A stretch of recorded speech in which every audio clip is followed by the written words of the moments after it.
1051.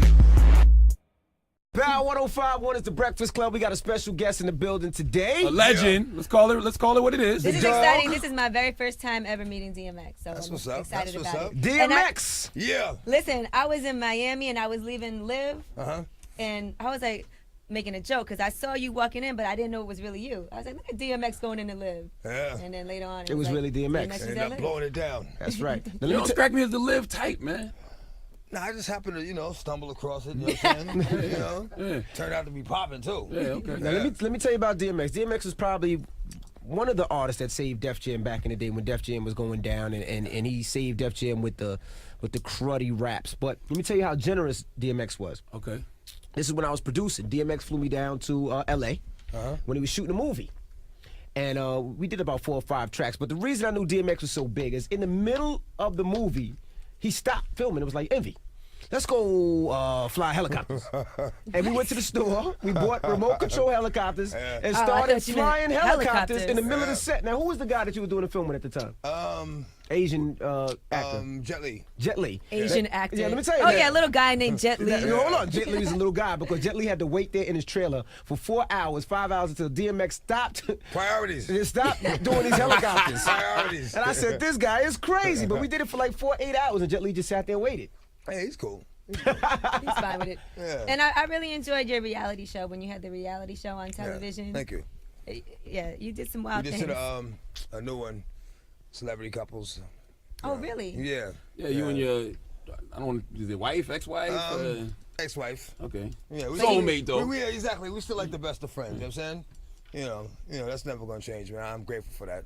I think that's great. And your VH1 Behind the Music was just really emotional and crazy, like VH1 Behind the Music that I've ever seen. It was honest. It was honest.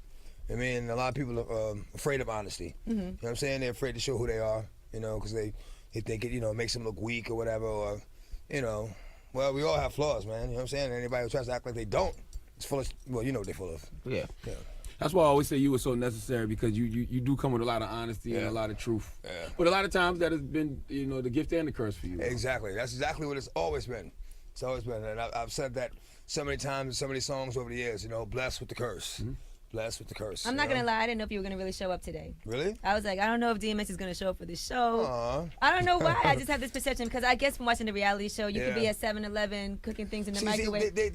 That was an edit. That really didn't happen the way, you know what I'm saying? Okay. I was at the store doing that, but I wasn't supposed to be going to the studio. Okay, they made it seem like you was cooking eggs in the microwave at 7-Eleven. Yeah, I did cook the eggs in the microwave, but I wasn't supposed to be going to the studio, And then you hear envy stories. That don't even look right. You mean, like, You hear envy stories of how you interrupted the movie for 4 hours. Oh, yeah, but see, that's not late. That's just going to do something, I was already there, and then I left to do something else, Did you ever have that in your contract? Like, look, I'm going to shoot this movie, but every now and then I might take 4-hour breaks. I think it might have been in there. Okay. It might have been in there. They could have shot a different scene while he was gone or something, work on something else. Yeah, Now let's talk about the career. Let's go back a little bit. Now you sold millions and millions and millions of records, and then all of a sudden you slowed down. It just seemed like you just stopped. Was it the fact that you had a problem with Def Jam? Was it the producers? Was you with Rough Riders? What made DMX stop recording? And we're being truthful because we want to know. We haven't heard from X in a long time. Y'all know the story already. You know what I'm saying? You used to be my dog. You was in my left titty. Screenwriter die. I thought you would die with me. What happened was, like I said, I had the crazy track record, Def Jam. Everything was good. I go to do the 6th album, and Jay-Z became president. Yeah. When he first got the job, he hit me with the call like, "Yo, dog, inmates is running the building." Like, "Yo, you good?" Finish the album, shoot the video. What happened? Go on vacation, and we don't know. What you mean you don't know? How do you listen to a whole album, pick a single, shoot a video, then don't know? Okay, I see what's really good. You're trying to eliminate the competition, because at first you retire, then get me off the label. Now you're back rapping again. Okay. But everybody knows you've had battles with drugs throughout the years. Yeah. So at the time they were saying that you was on drugs. That's why they didn't want to invest in you. Right. They already invested. What you mean they didn't want to invest? They already invested. Like I said, the album was recorded, shot the video. Everything. That was just some bullshit. You know what that was. Do you ever feel Let's like get people, rid of the competition? Do you ever feel like people at the label didn't do enough for you when they could tell that you really needed help, or do you think that you were too far gone? No, I was never too far gone. I mean, it just All I needed was just do me like you do everybody else. You know, you don't sit there and you know, speculate about this and think about this and assume this. Just do me like you do everybody else, and it's gonna be all right, man. You know what I mean? But that never happened. So I think with DMX too, you never. Def Jam, I feel, never put a lot into DMX. It was always the groundwork with DMX. Now we got to talk about you driving DMX. DMX, you should never drive a car. Stay from behind cars, my Stay brother. away from the car. Your license is suspended. get drivers. You cannot drive. I thought I had problems driving, but this guy. I got too many cars to not drive, man. Let Dame Grease drive. Let somebody drive. Wait, hold on. What is your Well, license X. situation looking like right now? Well, you know what? Now, when you say, am I going to be able to drive again, do you mean legally, or yes. physically? Legally, probably not. No, probably not. Ever? Well, you know, I just have faith that, you know, one day it'll work itself out. But in the meantime, I'm behind the wheel, man. Catch me if you can. You do some funny random things though, like Yo, in the craziest- airport. When he played the FBI agent was the That was craziest crazy. thing I ever heard. See, Was that true? Did you really put the light on in the car and bust through the gate? I think that's hilarious. everything needs to be in perspective. See, what had happened was... Oh boy. You know somebody lying when they start off with what had happened I was was. rushing for a flight. Right. And this dude in the raggedy ass Honda, he driving wild slow. Right. Now, usually if I'm in a rush, you know what I'm saying, and I'm in that truck, I hit the lights and, you know, throw the siren or whatever, and they get out the way. Right. But he was just totally disrespecting my authority. Not that I really had the authority. You know what I'm saying? I didn't really have the authority. But what if I really did have the authority? Right. So you What threw the if- light on. Yeah, I threw the light on. So you Yeah. just have sirens in your car. Well, that one, yeah. Yeah. That one, yeah. I think that made you feel like you had more authority than you actually had. I had a supercharger in there. It was all blacked out. I had the lights, the siren, the PA system.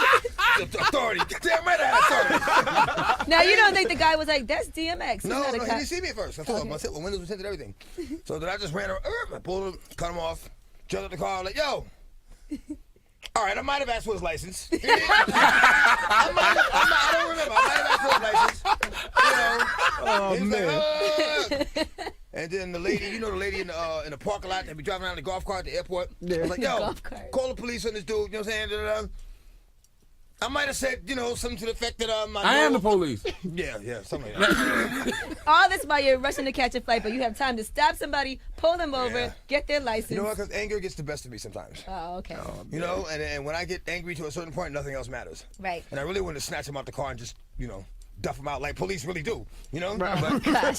you know, but I didn't do it. Okay, so anger plus, you know, alcohol, some drugs No, maybe. Like no, none of that? no, Just sober? Sober?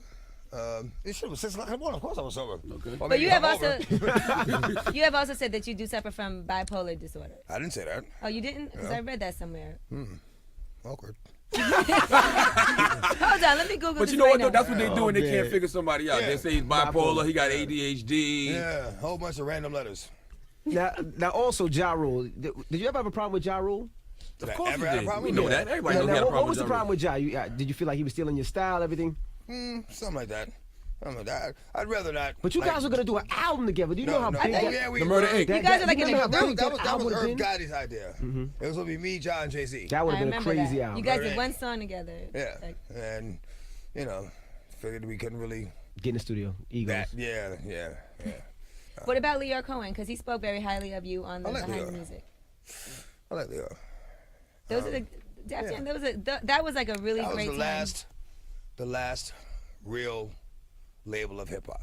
I mean, that was like the last era of hip hop when it was like, you know, the same as when Run DMC and, you know, LL Cool J and Queen Latifah and Nicki D and, you know, when hip hop was hip hop. You know what I mean? That was like the last Label. of the Mohicans, man. Do you still get inspired to do music? Yes. Yeah. Or are you Yeah, gonna do it? I don't have to, you know, be commissioned to do an album to do a song. You know what I mean? To go in the studio. You know, I get influenced, I get inspired, and I write. Now, do you feel that a lot of people are using you that you just came home? Because as soon as you came home, it seems like every artist out there reached out to do a quick little song with you and then bounce. Do you feel like an artist try to use you because of who you are and your situation? Well, you know, if that is the case, you know, them attempting to use me will just get them shut out on their own song. Right. I mean, so it's like, you know, if that's what you want to do it.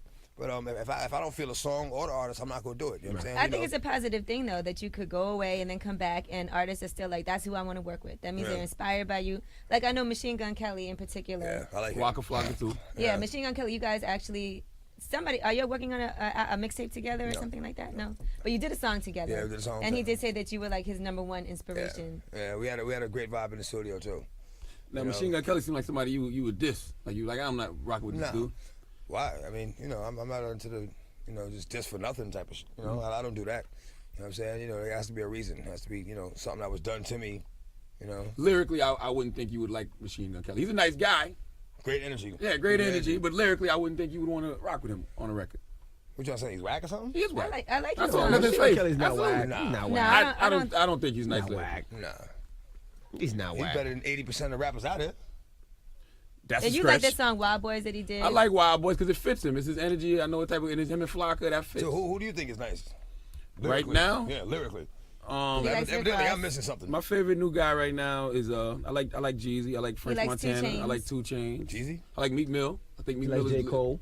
J. Cole. J. Cole's nice. I think Meek Mill is very dope lyrically. Jeezy? Jeezy, absolutely. Lyrically? Absolutely. I feel him. I'm not gonna say lyrically, but I feel him. You He's not just said lyrically, though. He's not. Yeah, he's not a great lyricist. I Oh, feel okay, him. okay, Yeah. No. No, he's not a great lyricist. We're talking about lyrics. I feel him. Oh, all right. I feel him. Right. Like if I had to compare them, I'd say like Rick Ross is dope lyrically. You know. If I had to compare the two, I'd say Rick Ross was more like Biggie. Jeezy was more like Pac. Because Pac wasn't the best lyricist, but you felt him. Rick Ross looks more like Biggie. Rick Ross got lyrics though. All right, well, I guess. All right, so You gotta DMX. love DMX. Now for you, I'm just not impressed, man. Real talk. I'm just not So who impressed. impresses DMX right now? Anybody? Me. Okay. J. Cole is nice. J. Cole? Is nice. You know, lyrically, you know, I heard his first song on the radio before I even knew who it was. Like, damn, who's that? You mean? Like, something like just grab my attention like that. I'm surprised you don't like Ross lyrically, man. Ross be He's spitting. alright, man. He just talk about eating and you know, girlfriends who